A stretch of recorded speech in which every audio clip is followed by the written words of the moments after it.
In 1991, the US military made a decision that sent shockwaves to the aerospace industry.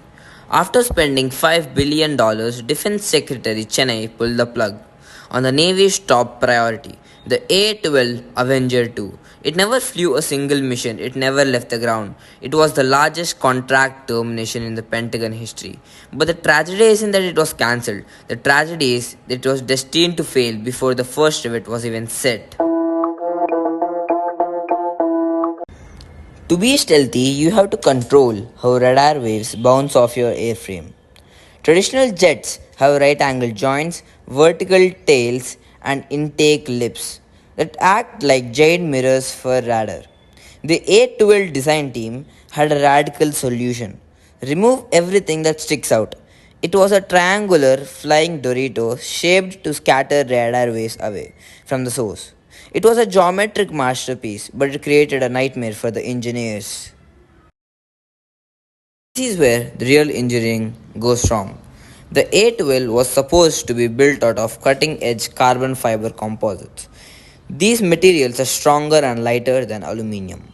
In theory, in practice, we didn't have the automated tools we have today. The manufacturing was chaotic, the resin density was inconsistent. When the contractors finally weighed the design, it was 8,000 pounds over the limit. That's 30% heavier than planned. An aircraft carrier has a strict sink rate limit. A heavy plane is a crashed plane on a carrier deck. The engineering margin of safety was completely evaporated. The project was shrouded in black program secrecy. The contractors and Navy management were using optimistic recovery schedules, hoping they would figure out the composite weight issues later.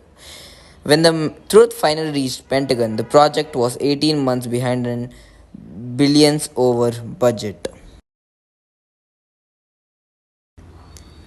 So, was it a waste? Not entirely. The engine developed for the A12 eventually evolved into the F414, the heart of the Super Hornet. The lessons learned in stealth geometry and composite manufacturing was applied directly to the F-35. The A12 taught the industry a brutal lesson. You can design a masterpiece on a computer, but if you can't control your materials in factory, you aren't building a plane. You're building a $1 billion paperweight. Thanks for watching.